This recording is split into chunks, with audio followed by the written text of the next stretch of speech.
Nadapaman pero muling babangon. Tila living testimony ng kasabihang yan si Miss Universe Philippines 2025 Atisa Manalo. Ang kanyang crowning moment sa Aking Chika.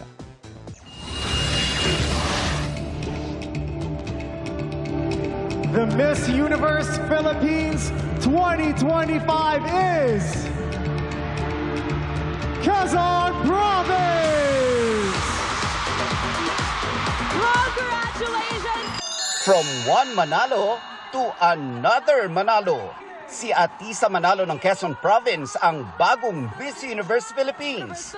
Ipinasa ang korona sa kanya ni Miss Universe Philippines 2024 Chelsea Manalo. Ikalawang sabak na ito ni Atisa sa Miss Universe PH. Last year, si Atisa ang Miss Cosmo Philippines 2024 at nakapasok sa top 10 ng international pageant. Habang sa Binibining Pilipinas 2018, siya ang naging pambato ng Miss International at naging first runner-up. And now that the universe finally conspired para makuha niya ang mailap na corona, si Atisa na ang kinatawan ng Pilipinas sa Miss Universe 2025 this November sa Thailand.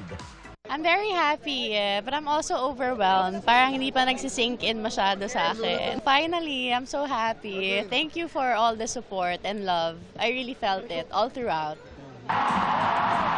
At kahit nadapa siya sa evening gown competition, Hindi ko nga alam eh. I think I'm still on adrenaline. I don't know kung kamusta yung pa ako, but laban lang. ito rin ang naging defining moment ng strength niya sa question and answer. I fell a while ago on stage.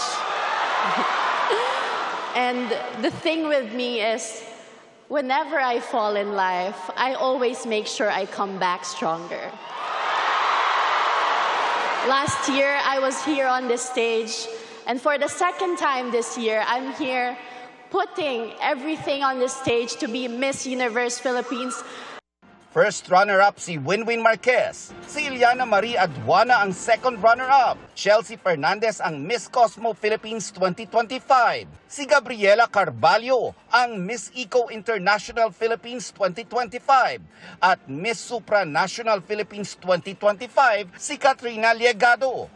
Nagsilbing hosts sina Sparkle artist Gabby Garcia at Kapuso actor Sian Lim. Isa sa mga hurado ang Kapuso actress at Sangre star na si Bianca Umali. Mapapanood ang Miss Universe Philippines Coronation Night sa GMA at GTV bukas, May 4. And that's my chika this Saturday night. Ako po si Nelson Canlas.